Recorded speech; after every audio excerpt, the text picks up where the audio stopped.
आगमनात्मक विधि, आगमन विधि या inductive method का प्रतिपादक थे अरस्तु। इसके प्रमुख बिंदुओं को देखते हैं। आगमन विधि के उदाहरण से नियम की ओर जाना, अर्थात पहले उदाहरण देना फिर समझाना, स्थूल से सूक्ष्म की ओर, विशेष से सामान्य की ओर, ज्ञात से अज्ञात की ओर, मूर्त से अमूर्त की ओर, नीचे से ऊपर की ओर जाना, बॉटम टू टॉप अप्रोच, ये सभी आगमन विधि की विशेषताएं हैं। आगमन विधि के कुछ और गुणों को देखते हैं। वैज्ञानिक विधि है, इसमें अर्जित ज्ञान प्रत्यक्ष तथ्यों पर आधारित होता है। छात्र केंद्रित विधि भी कहते हैं आगमन विधि को।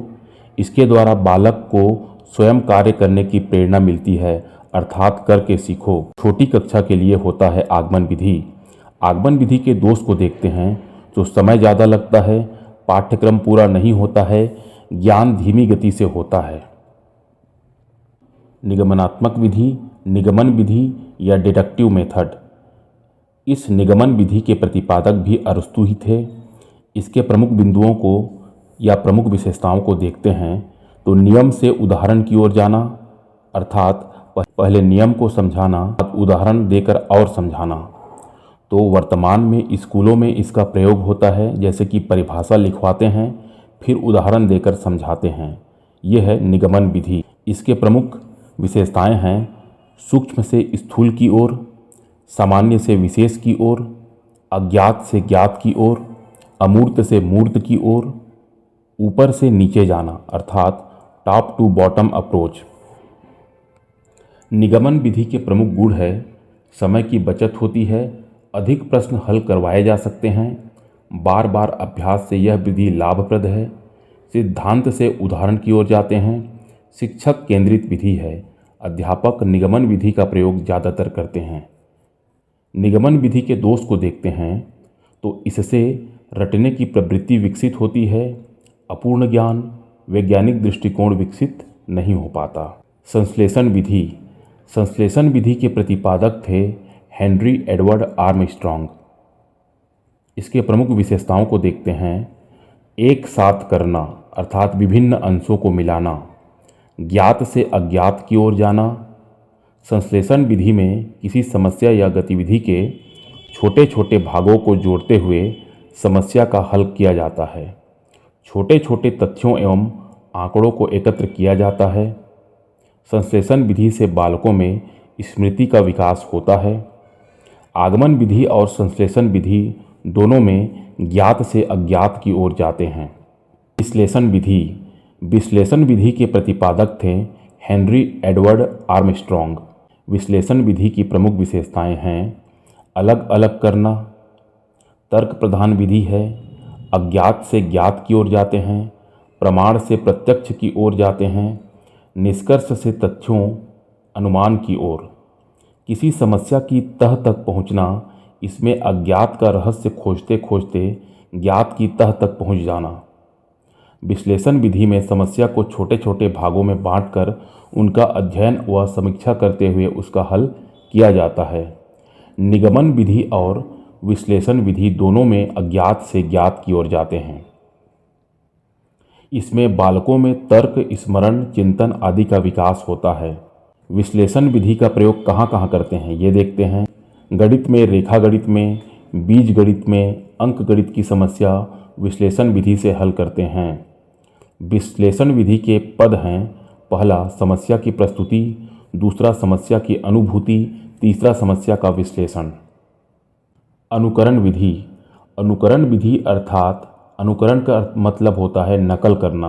बालक शिक्षक की नकल या अनुकरण करके लिखना पढ़ना सीख जाता है। अगला है अन्वेषण विधि। अन्वेषण विधि मतलब खोज करना, मैं स्वयं खोज करता हूँ। प्रयोगशाला विधि, प्रयोगशाला विधि को करो और सीखो करके भी जानते हैं। स्थूल से सूक्ष्म की ओर, करो और सीखो, ये सभी प्रयोगशाला विधि की विशेषताएं हैं। प्रोजेक्ट विधि प्रतिपादक हैं इसके किलपैट्रिक। यह विधि अनुभव केंद्रित होती है। यह विधि बालकों के समाजीकरण पर बल देती है। इस विधि में अर्थात प्रोजेक्ट विधि में विद्यार्थी स्वतंत्र रूप से कार्य करते हैं एवं अपनी समस्याओं का हल। प्रोजेक्ट विधि में विद्यार्थी स्वतंत्र रूप से कार्य करते हैं एवं अपनी समस्याओं का हल अपने स्वयं के विचारों के आधार पर करते हैं। प्रोजेक्ट विधि बाल केंद्रित शिक्षा पर आधारित विधि है। प्रत्यक्ष विधि या डायरेक्ट मेथड। प्रत्यक्ष विधि में बालक को बिना व्याकरण के नियमों का ज्ञान कराए भाषा सिखाई जाती है। इस विधि में वार्तालाप के माध्यम से अधिक सीखने पर बल दिया जाता है। डाल्टन विधि, इसके प्रतिपादक हैं हेलेन पार्खस्ट। इसमें शिक्षक द्वारा बालकों को कुछ निर्धारित असाइनमेंट दिए जाते हैं जिन्हें बालकों को दिए हुए समय के भीतर हल करके देना होता है। मारिया मॉन्टेसरी विधि, इसके प्रतिपादक हैं मारिया मॉन्टेसरी, जो कि इटली की हैं। 2.5 से 6 वर्ष तक के बालकों के लिए है मारिया मॉन्टेसरी विधि। भाषा संसर्ग विधि व्याकरण शिक्षण की विधि है। विभिन्न रचनाओं के माध्यम से व्याकरण के शिक्षण दिया जाता है। विशिष्टीकरण, प्रमुख विशेषता है सिद्ध या असिद्ध करना। जहाँ पर भी हमको प्रश्न में सिद्ध या असिद्ध करने की बात कहा जाएगा तो हम वहाँ पर विशिष्टीकरण विधि को टिक लगाएंगे। व्यापकीकरण, किसी एक कार्य में निपुण होना तथा उसी तरह के दूसरे कार्य का निष्पादन करना व्यापकीकरण कहलाता है। यदि कोई दाल पकाना जानता है तो वह उसी तरीके से प्रेशर कुकर का इस्तेमाल करके अन्य दालों को भी पका सकता है। बीजगणितीय सूत्र का अधिगम व्यापकीकरण का उदाहरण है। इसी चतुर्भुज के चारों कोणों का योग 360 डिग्री होता है तो यह सोचना व्यापकीकरण कहलाएगा।